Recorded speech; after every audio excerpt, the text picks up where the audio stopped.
Hey guitar people, I got a blues lesson for you today. We're going to take a simple walk down in the key of G, and we're going to spice it up by harmonizing it using shell chords. Now, if I sound a little off, it's because I've been sick for a couple days. I've been sleeping for about 3 days, so I really needed to get up and doing something. So we're going to jump right into it.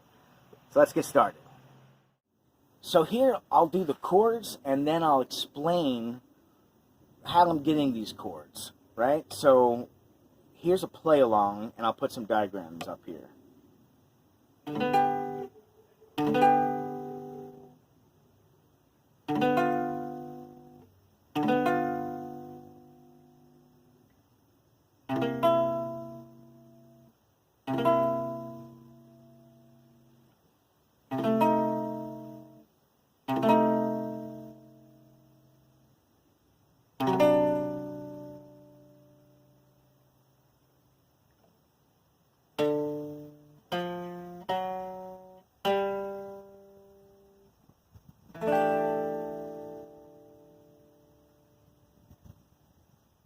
Now, if we start off with this G major chord here, how I picture it is I look at the G note on the A string, and I think of a G major triad. We have G, a B as in boy, and a D as in dog. And then it starts over again. We have a G here as well.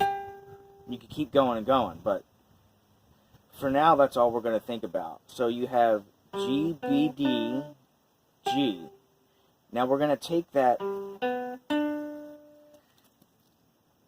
the D here, we're going to drop an octave lower. We're going to keep the G, or, sorry, we're not going to keep the G.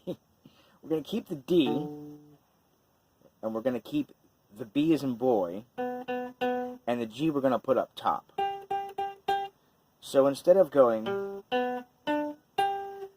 it's going to start with the D, the B as in boy, and the G on top, skipping the A string. Any order that you organize those notes is going to be a G major chord, G, B, D. Now we're going to drop the G a whole step, and now it becomes a G7, because if you take the lowest note and put it in its root position with the G, that's just like a regular G7 chord. You could do it like this too. So all we're doing is taking a G7 and taking the G out and putting the D in the bass. Still a G7. So far we got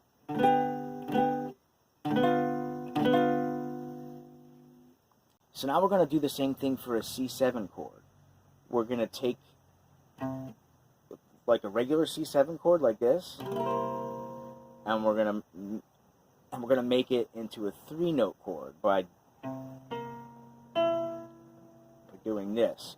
Now, some people use their ring finger to play this on the G string. I have a hard time doing that, so I use my pinky. I use my pinky for a lot of things. So we would go,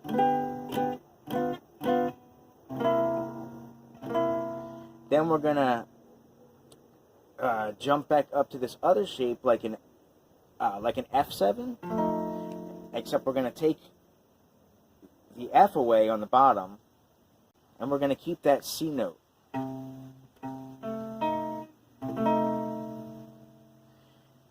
So after that, we got to go to a D as in dog 7, a D7, and so what we're going to do, coming from the F7 chord, we got to go to a D7, and you want to keep this note, a D, up top. You could just jump up to a D7 like this, right? But you don't want to have that jump up, because our tune is going. You want to keep that note right there, the D. You could do this. However, I don't really like that because there's a lot of notes there. It just doesn't sound as good, especially with these open chords.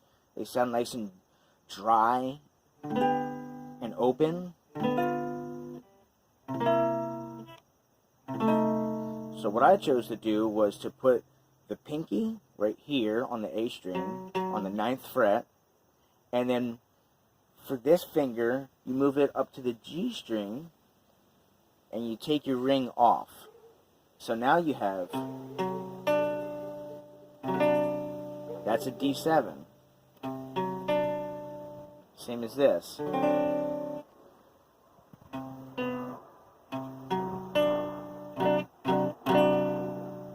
So, slowly.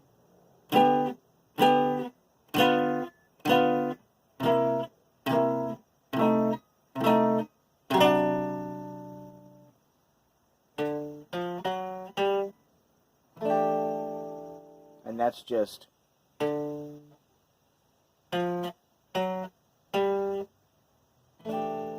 or you could go